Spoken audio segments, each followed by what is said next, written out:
Bienvenidos a una clase más de Auditoría 1. Vamos a continuar hablando de la documentación de auditoría, tomando de referencia la norma internacional de auditoría 230. En este video vamos a ver la parte del requerimiento respecto a la preparación de la documentación, que nos habla de que se debe de preparar los papeles de trabajo para poder permitirle a auditores experimentados determinar los aspectos claves de una auditoría. Es decir, nosotros hicimos una auditoría y preparamos documentación para que en un futuro cualquier persona, incluyendo un auditor experimentado, que consulte dicho expediente pueda comprender los aspectos claves de dicho trabajo específico de auditoría. Recordemos documentación de auditoría como el registro de los procedimientos de auditoría, la evidencia de auditoría competente, y recordemos el archivo de auditoría como el, toda esa documentación perteneciente a un trabajo específico, por ejemplo, el de alguna empresa que nosotros hayamos auditado respecto a un ejercicio que hayamos revisado. Bien, entonces vamos a empezar con los requerimientos. Posteriormente a este video, quiero que lean un archivo que les voy a dejar también publicado en Classroom, el cual contiene otros requerimientos adicionales aparte del que vamos a ver en este video, requerimientos que hablan sobre la implicación la no aplicación de una norma, documentación que habla respecto a la estructura del sistema de la estructura, perdón, de la documentación de auditoría, la extensión, qué factores influyen para que la documentación de auditoría tenga ciertas características. Además también vamos a ver cómo se compila el archivo final. Entonces, terminando el video, primero obviamente el video y después la lectura. En la lectura van a traer ciertas actividades que tienen que desarrollar, vienen marcadas en rojo. Entonces, en ese mismo archivo de la lectura pueden editarlo, pueden agregar sus respuestas y ya nada más enviarla, devolvérmela para yo revisar lo que plasmaron como son conclusiones en base a lo que estamos viendo, ¿verdad? De documentación de auditoría. Obviamente pueden consultar la norma 230, si no la tienen a la mano las NIAs o es muy extenso el archivo o cualquier motivo, se los voy a dejar como material adicional publicado en Classroom para que lo puedan consultar.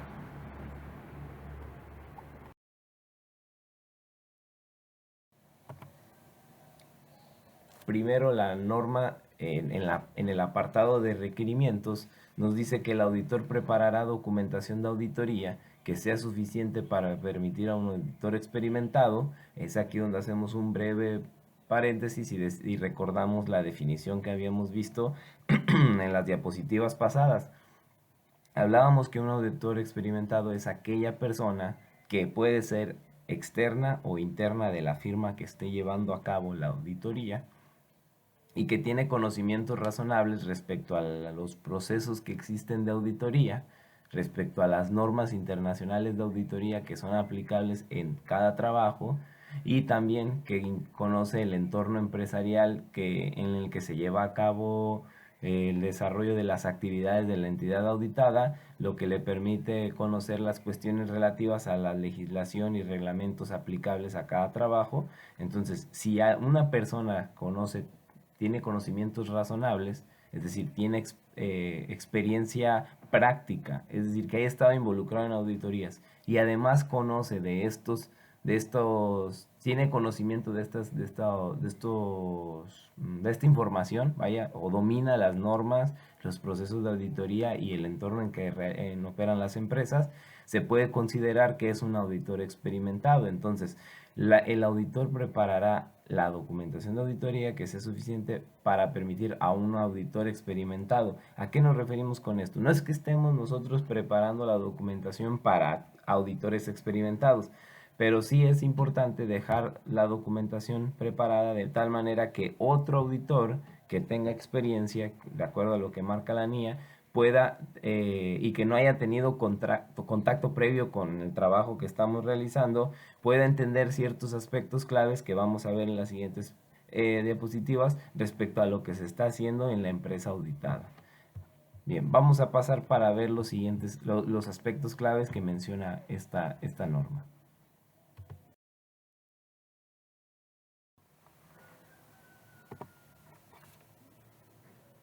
Bien, ya en la diapositiva anterior estábamos hablando de que la evidencia de auditoría debe de ser suficiente y debe de permitirle a un auditor que no está participando en la auditoría conocer ciertos aspectos claves.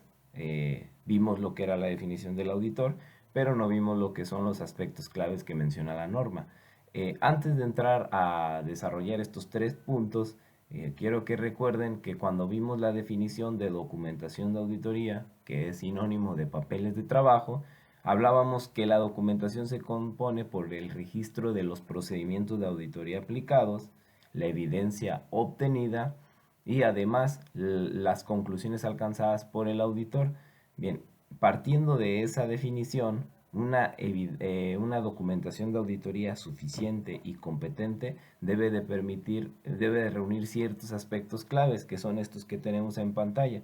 Vamos a ir desarrollando cada uno. El primero de ellos es la naturaleza, el momento de realización y la extensión de los procedimientos de auditoría aplicados en cumplimiento de las normas internacionales de auditoría y de los requerimientos legales y reglamentarios aplicados. Es decir, qué tan extensos fueron nuestros procedimientos aplicados y por qué aplicamos esos procedimientos. Recordemos que, incluso fue de la pregunta del examen, recordemos que los procedimientos se definen una vez realizado el estudio y evaluación del control interno, pero de todas maneras nosotros debemos dejar evidencia de por qué la naturaleza de los procedimientos que estamos utilizando, es decir, por qué optamos por hacer un inventario, por qué optamos por hacer un estudio general aparte de la empresa, por qué optamos por revisar los cálculos que contienen la información financiera de alguna determinación de algún impuesto, de alguna utilidad, etcétera, y por qué decidimos aplicar a tal volumen de información todos estos procedimientos. Bien, todo eso debemos dejar plasmado en lo que es la documentación de auditoría. Ahorita más adelante vamos a ver qué se puede, además de lo que yo ya les he mencionado como ejemplos, qué es lo que nos marca la norma que puede considerarse como parte de la documentación de auditoría. Bien, el otro punto es los resultados de los procedimientos que estamos mencionando en el primer punto y la evidencia que derivada de la aplicación de dichos procedimientos vayamos obteniendo en cada trabajo específico. No quiere decir que en todos los trabajos vamos a obtener siempre la misma evidencia. Ahorita, como les comento, vamos a ver algunos ejemplos de qué documentación se puede obtener derivada de la aplicación de procedimientos de auditoría. Y por último, las otras cuestiones significativas que hayan surgido durante la realización de la auditoría, las conclusiones a las que hayamos llegado derivado de la evidencia que obtenemos y los juicios profesionales significativos aplicados para alcanzar dichas conclusiones. Bien, el último de los puntos nos refiere a que en la documentación de auditoría debemos de dejar en claro las cuestiones significativas, que también vamos a mencionar más adelante de qué se trata, pero pudiera ser alguna cuestión de colusión entre empleados, algún fraude o algún error o alguna diferencia grande entre la información financiera y la evidencia que nosotros estamos obteniendo. También las conclusiones a las que yo llegué yo llegué como auditor en cada rubro, es decir, si examiné el efectivo y equivalentes, yo concluyo que lo que está en la información financiera muestra razonablemente las operaciones de la empresa de conformidad con las normas de información financiera y también los juicios profesionales en los que yo me veo involucrado para poder alcanzar dichas conclusiones. Puedo hablar de mi experiencia, puedo hablar de mi preparación profesional, etcétera.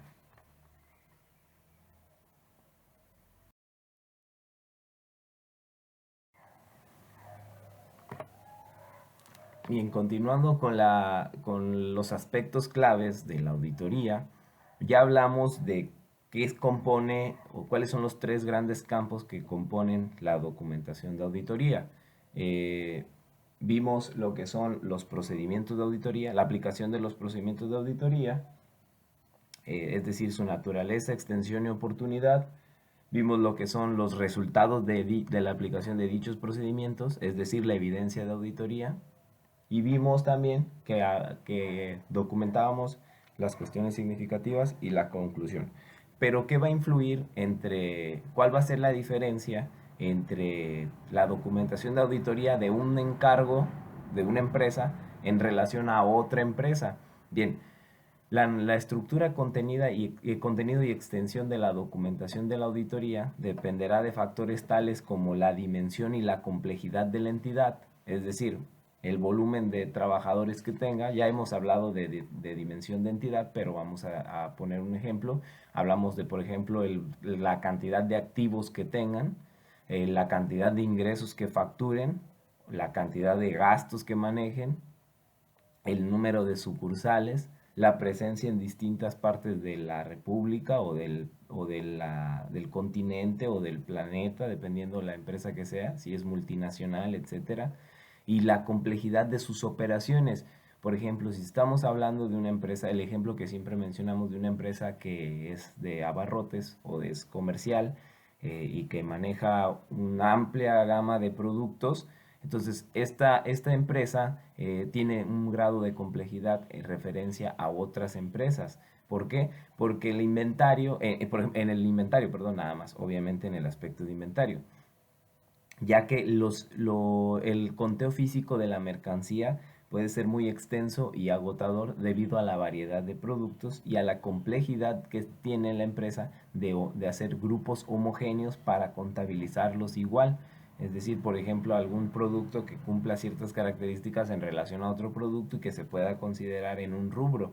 Pero como es muy variado, perdón, muy variada la cantidad de productos que existen en una empresa comercial, esto va a dejar, por ejemplo, en el apartado de los inventarios o de la mercancía, va a dejar evidencia más amplia que lo que la dejaría en una empresa industrial. Pero en una empresa industrial la complejidad está en determinar, por ejemplo, el costo de los productos.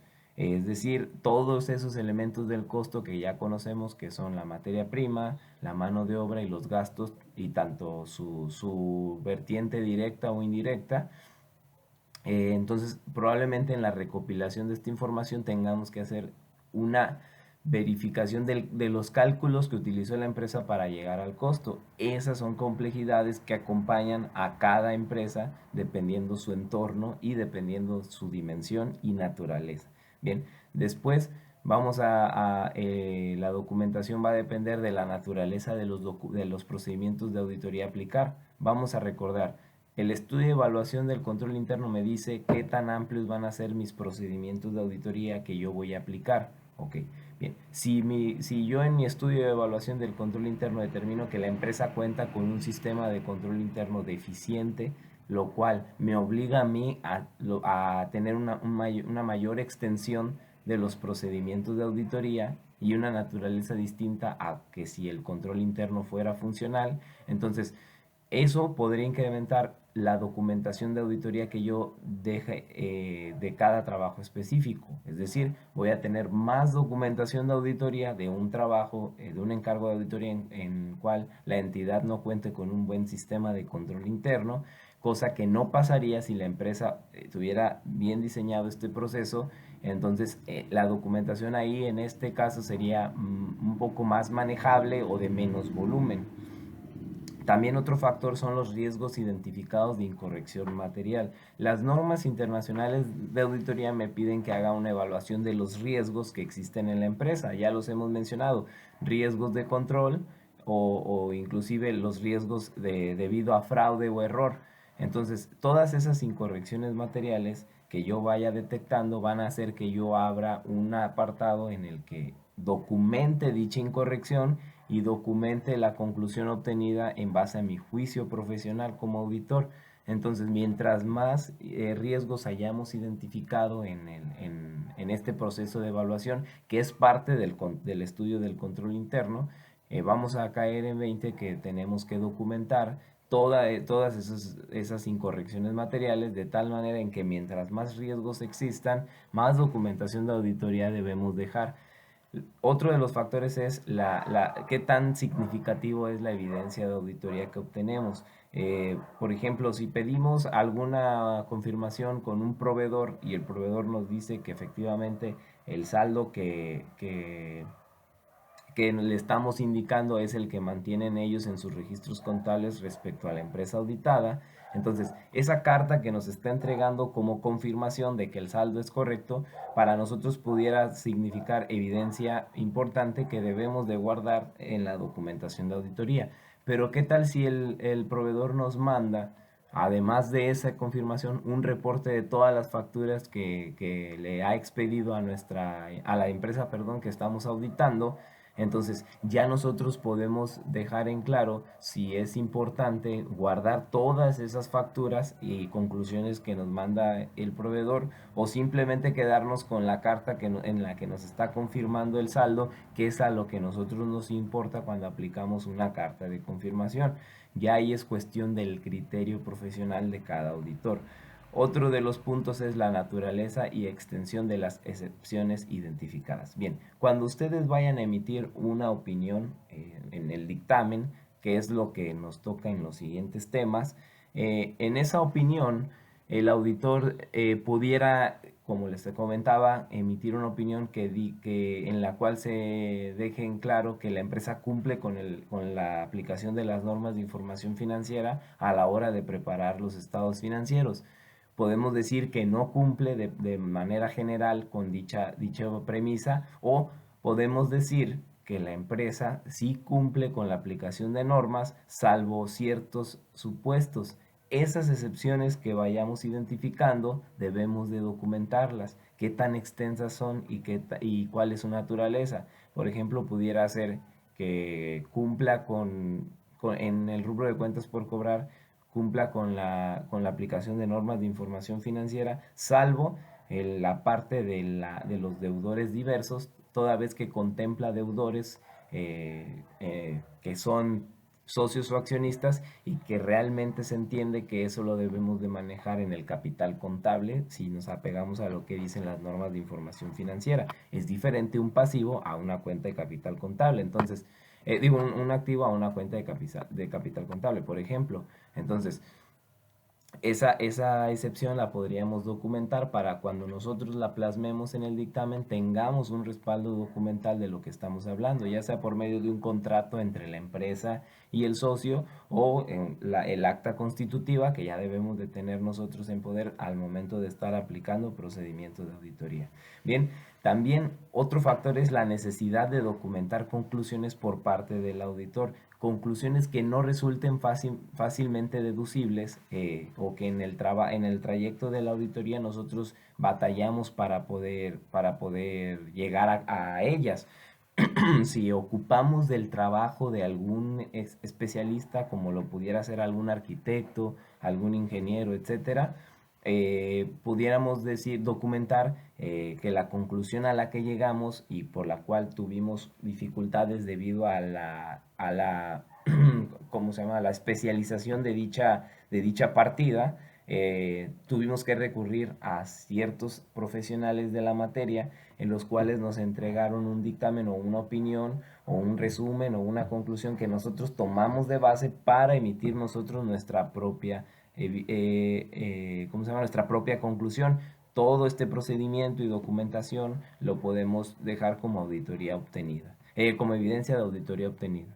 Bien, y por último, el otro de los factores que influye en la determinación de la estructura, contenido y extensión de la documentación de auditoría es la metodología de la auditoría y las herramientas utilizadas. Ya desde que iniciamos con el trabajo, con el encargo de auditoría, sea este recurrente o sea nuevo, tenemos que plasmar las actividades que vayamos a realizar, así como los métodos que vamos a utilizar para obtener información, como lo son, un ejemplo, las pruebas selectivas. Entonces debemos dejar en la documentación de auditoría en claro que aplicamos este procedimiento de pruebas selectivas y que utilizamos, no sé, sistemas de cómputo, utilizamos la documentación de auditoría, digo, la información contable de la empresa, auxiliares, libros mayores, balanzas, los mismos estados financieros. También podemos utilizar el trabajo de terceros, etcétera. Entonces, todos estos aspectos deben de quedar documentados en la auditoría, y todo esto va a definir si la documentación de auditoría es amplia o no es no lo es tanto debido a cada trabajo. Entonces, lo que quiero que entiendan de estos factores es que en cada empresa los vamos a ver de una manera distinta. No podemos decir, en una empresa documentamos tanto en la parte de los activos fijos, cosa que no hicimos en otra empresa, que en la otra empresa no documentamos tanto los activos fijos. Bueno, a lo mejor es una empresa que por su naturaleza no necesita de tantos activos tantos activos fijos para llevar a cabo sus operaciones. O pudiera ser alguna empresa en la que batallamos para obtener una conclusión respecto al inventario por la naturaleza de este, etcétera. Entonces todos esos aspectos todos esos aspectos son claves para entender cuál va a ser la extensión y el contenido de mi documentación de auditoría. Por el video de hoy. Lo demás, como les comento, está en la lectura que van a encontrar publicada ya en Classroom. Es un archivo en donde contiene información de requerimientos adicionales al que vimos en este video relacionados con la norma internacional de auditoría 230 que trata respecto a la documentación de auditoría. Les recuerdo, trae algunas actividades, hay que hacerlas y cualquier duda estamos al pendiente. Traten de hacer sus preguntas a través de aquí de Classroom para dejar evidencia de lo que estamos haciendo. Que tengan una buena tarde y estoy al pendiente por el grupo, pero de preferencia todas las preguntas relacionadas con el video, con los textos y las lecturas, el material adicional, háganlo por Classroom y ahí les contesto también. Que tengan un excelente día.